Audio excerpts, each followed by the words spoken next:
Célébration du 3e âge aujourd'hui. Ici en Côte d'Ivoire, l'Union des retraités de la commune d'Atekoubé initie la toute première édition de la Semaine des seniors. Rentrée scolaire 2013-2014 compromise pour certains élèves. Leurs parents n'arrivent pas à joindre les deux bouts. Accrochage au Mali, le président Ibrahim Boubacar Keïta écourte son séjour en France. Bonsoir à tous et bienvenue dans votre journal. Le 3e âge célébré aujourd'hui, mardi 1er octobre. Il s'agit pour les Nations Unies de prendre en compte la question du vieillissement sur l'agenda du développement international. Ici en Côte d'Ivoire, l'Union des retraités de la commune d'Atekoubé initie la toute première édition de la Semaine des seniors. Au menu, des séances de dépistage du diabète et la création d'une plateforme d'entraide entre personnes du 3e âge. On fait le point avec Franck Wadio. Vous faites un peu de salade, de légumes, des sports, tout marche. Des conseils pour mieux entretenir la forme et reprendre des kilos. Sommet Alexis est diabétique, la maladie lui coûte des frais élevés et sa maigre pension, dit-il, est insuffisante. Une réalité commune aux quelques 700 retraités de la commune d'Atekoubé, cette journée internationale du 3e âge est une lucarne propice pour évoquer leurs difficultés. Le retraité, s'il n'est pas occupé, mais évidemment, la mort arrive facilement. Les stress, les soucis, alors il faut d'abord l'occuper. À Atekoubé, la prise en charge psychologique des plus âgés est prise au sérieux par les services sociaux qui entreprennent donner plus de vie au quotidien des personnes du 3e âge. Première action donc, une semaine des seniors. Une semaine qui débute par des soins gratuits pour le maire de la commune. Il faut aller au-delà. Paulin Dao entend bien accompagner les anciens. Nous allons les impliquer dans l'animation citoyenne de la commune à travers les rencontres citoyennes d'Atekoubé, parce que nous avons besoin d'eux pour porter témoignage. Mais il n'y a pas que le matériel. Pour de nombreux seniors, le respect de l'ancien est aujourd'hui la chose la moins bien partagée. Les retraités ont servi dans toutes les activités de la société dans le pays. Mais dès qu'ils partent à la retraite, c'est comme ils sont oubliés de toutes parts. Le 3e âge, rappelons-le, est célébré chaque 1er octobre dans le monde, et ce depuis 1991. En Côte d'Ivoire, le 3e âge constitue 3% de la population. Et c'est aujourd'hui, mardi 1er octobre, que le Nigeria célèbre sa fête nationale, l'occasion pour le président de la République, Alassane Ouattara, d'adresser ses vives et chaleureuses félicitations au peuple frère du Nigeria et à son homologue Goodluck Jonathan. Rentrée scolaire 2013-2014 en Côte d'Ivoire, un peu plus d'une semaine après la reprise des cours. Les choses piétinent encore chez certaines familles. Faute de moyens financiers, des élèves sont obligés de patienter encore pendant quelques mois à la maison. D'autres expérimentent une réalité plus difficile. Ils ne prendront pas le chemin de l'école avant quelques années. Michel Mambo. 7h30 ce mardi matin, à Adjamé, comme dans toutes les communes du district d'Abidjan, les élèves s'empressent d'aller au cours. Sayou, elle, semble également pressée, mais pas pour se rendre à l'école. Pour la fillette, c'est l'heure d'aller au marché. À 9 ans, elle est déjà commerçante. Sayou n'est pas un cas isolé. Ils sont nombreux, les enfants qui, en cette rentrée scolaire, se retrouvent partout, sauf à l'école. J'ai fait l'école jusqu'à CE2. J'ai pris l'argent pour me mettre à l'école. J'ai été à la maison. Je ne suis pas partie à l'école parce que je n'ai pas payé mes fournitures. Faute de moyens ou ignorance des parents, toujours est-il que cette rentrée scolaire encore, il y en aura dans les rues, les enfants mécaniciens, commerçants, cordonniers ou vendeurs ambulants. Triste sort pour ceux qui envisagent déjà un avenir radieux. Je suis pas allée à l'école aujourd'hui parce que mes parents n'ont pas eu l'argent pour acheter toutes mes fournitures. Je passe au 6e cette année. Demain, je vais devenir architecte. L'école pour tous, un vœu cher au gouvernement ivoirien. Mais la tâche s'annonce bien difficile. En Côte d'Ivoire, près de 40% d'enfants sont déscolarisés selon les dernières enquêtes de l'UNESCO. Et toujours concernant le sujet, la rentrée scolaire 2013-2014 donc, les inspecteurs généraux de l'enseignement se sont réunis récemment. Objectif, redynamiser l'année académique.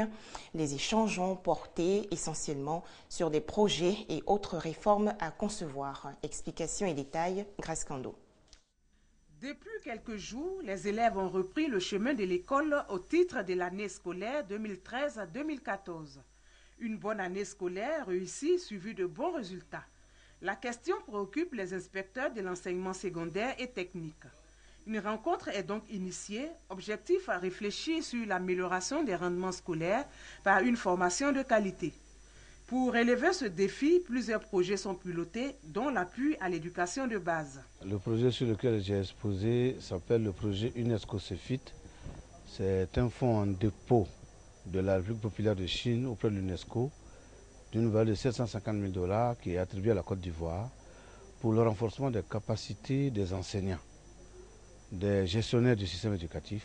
L'intérêt du projet, c'est d'apporter un appui à la volonté du gouvernement de restaurer notre système éducatif après les dures périodes de crise qu'il a vécues. Des réformes sont aussi annoncées pour la bonne marche de l'école ivoirienne. Nous avons une modernisation de l'inspection générale que nous allons entamer cette année. Il s'agira de faire en sorte que nous puissions vraiment permettre à l'inspection générale de se retrouver dans une situation où elle va avoir une capacité plus accrue. Nous devons pouvoir, avec l'inspection générale, informatiser tout le système de pilotage, nos outils. À cela s'ajoute aussi un projet de décentralisation de l'inspection générale avec un pilotage à distance depuis le ministère de l'Éducation nationale. Le ministère de l'Enseignement supérieur en guerre contre les graves dysfonctionnements au sein des établissements scolaires. 12 écoles privées ont été mises en demeure et placées sous observation. 37 établissements seront fermés parce qu'ils ne respectent pas les dispositions du décret du 3 décembre 1997. Plus de détails dans nos prochaines éditions. La Côte d'Ivoire s'exporte.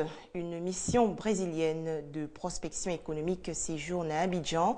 Le gouverneur du district, Robert Begré-Mambé, lui présente aujourd'hui les atouts économiques du pays. On en parle avec Michel Digré. Ces 20 dernières années, le Brésil a réalisé des performances économiques dans divers secteurs d'activité et qui ont permis de sortir 30 millions de Brésiliens de la pauvreté. Cette expérience, le Brésil veut la partager avec la Côte d'Ivoire. C'est la raison de cette mission de prospection d'hommes d'affaires brésiliens en terre d'Eburni. Le Brésil et beaucoup d'autres villes de la Côte d'Ivoire pourront cheminer ensemble pour mettre sur pied les prémices d'un développement concret. Le gouverneur du district d'Abidjan a présenté à la délégation brésilienne les opportunités d'investissement qu'offre la Côte d'Ivoire. Il s'agit entre autres des secteurs du transport, du tourisme, de l'agriculture et surtout du logement. Begré-Mambé souhaite pour les deux États une coopération sincère et solide. C'est une grande opportunité qui nous a été offerte et tout cela contribue à consolider les acquis que nous voulons mettre en œuvre en vue de prendre ce qu'il y a de meilleur chez les autres pour les populations d'Abidjan sous la conduite du président Alassane Ouattara.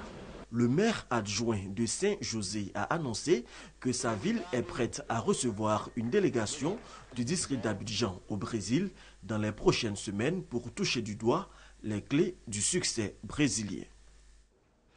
Comment perfectionner les acteurs du secteur de la pêche? Ils ont participé récemment à un atelier de formation à Abidjan. Les travaux devront contribuer à la sécurité sanitaire et alimentaire par la sensibilisation de ces acteurs. Thomas Guessambi. Le traitement des fluides de la pêche après capture, toute une procédure, toute une expertise, surtout pour l'hygiène et la fabrication des produits mis à la consommation. Pour permettre à la pêche de jouer un rôle important dans l'économie ivoirienne, l'État de Côte d'Ivoire s'engage résolument à accompagner le processus de renforcement des capacités des acteurs en matière d'assurance qualité des denrées halieutiques.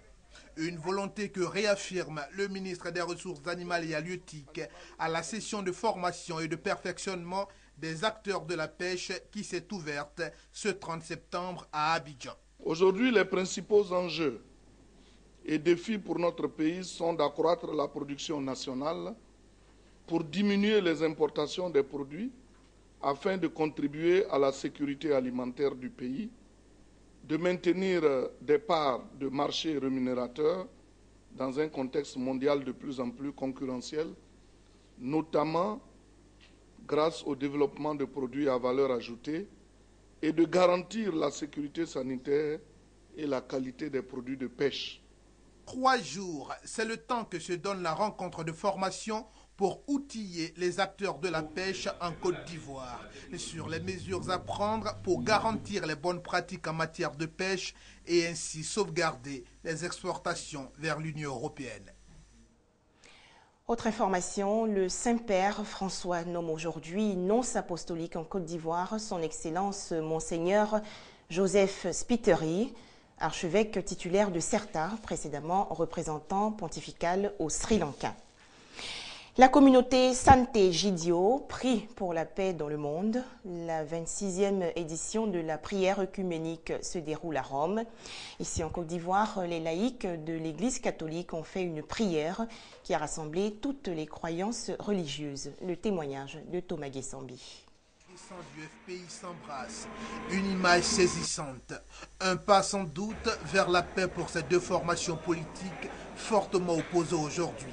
En tout cas, c'est le pari que veut réussir la communauté Santé Gidio qui œuvre pour la paix dans le monde. Sa 26e rencontre internationale pour la paix à Rome a servi de prétexte pour mobiliser ici en Côte d'Ivoire partis politiques, sociétés civiles, confessions religieuses dans le but de parler de paix. La paix pour nous est une denrée rare en Côte d'Ivoire. Je crois que c'est comme un devoir de chaque Ivoirien, de chaque Ivoirienne, de parler de paix, mais surtout de vivre la paix. Pour la communauté Santé Gidio, vivre ensemble est le futur des hommes. Et face à toutes les violences et actions de guerre dans le monde, ils doivent être des artisans de paix en employant la religion au service de la cohésion sociale. La paix est toujours possible. Elle se réalise tous les jours avec des gestes d'amour, de solidarité, de fraternité. Il n'est jamais acceptable de lier des discours d'affrontement et de haine à la religion. Et il est davantage scandaleux d'inciter à la guerre au nom d'une religion. Prière interreligieuse pour la paix, allumage de chandeliers pour maintenir la flamme de l'amour entre Ivoiriens et signature de l'appel à la paix ont rythmé ce temps de communion. Nouvelle montée de tensions au Mali. Des combats dans le nord du pays entre soldats et rebelles touaregs obligent le président Ibrahim Boubacar Keïta à écourter sa visite en France. Des soldats mécontents ont également protesté hier à coups de tir en l'air dans le sud. La visite en France du président malien Ibrahim Boubacar Keïta devait durer 4 jours, mais lundi soir, on apprend de sources françaises qu'elle sera écourtée. IBK rentre au pays ce mardi, juste après sa rencontre avec François Hollande. Les deux présidents ont évoqué la situation sécuritaire au Mali qui explique ce retour anticipé et prôné la vigilance face au terrorisme. Mais Ibrahim Boubacar Keïta est reparti sans faire de déclaration à la presse. Il rentre pour rassurer des Maliens qui en quelques jours ont retrouvé leurs vieux démons. Dans le camp militaire de Kati, près de Bamako, des tirs ont retenti lundi suite à un différend entre d'ex-soldats putschistes. Certains militaires auraient réclamé des promotions, à l'instar de l'ancien capitaine Sanogo devenu général, et ils auraient blessé un de ses proches. À Tombouctou au nord, la menace terroriste est réapparue avec l'attentat samedi contre un camp de l'armée malienne revendiqué par AQMI. Enfin à Kidal, bastion du MNLA, des accrochages entre le mouvement armé Touareg et des soldats maliens ont éclaté dimanche et lundi. À l'origine de ces incidents, une grenade lancée contre des soldats maliens gardant un établissement bancaire. Cette présence militaire serait vécue par le MNLA comme un retour de l'État malien qu'il rejette. Au niveau de la banque aussi, aujourd'hui, nous allons prendre d'autres mesures. J'ai déjà donné des instructions au commandant de la région ainsi qu'au directeur de la banque. Désormais, ce seront des casques bleus de la MINUSMA qui garderont les lieux. Des soldats français de l'opération Serval ont été appelés pour neutraliser une deuxième grenade non explosée. En bref, le champion paralympique sud-africain Oscar Pistorius a demandé le concours d'experts américains de médecine légale pour l'aider à préparer sa défense lors de son procès pour le meurtre de sa petite amie Riva Steenkamp. L'affaire doit s'ouvrir en mars 2014. Voilà, c'est la fin de cette édition. Très bonne suite des programmes sur RTI2, bien sûr.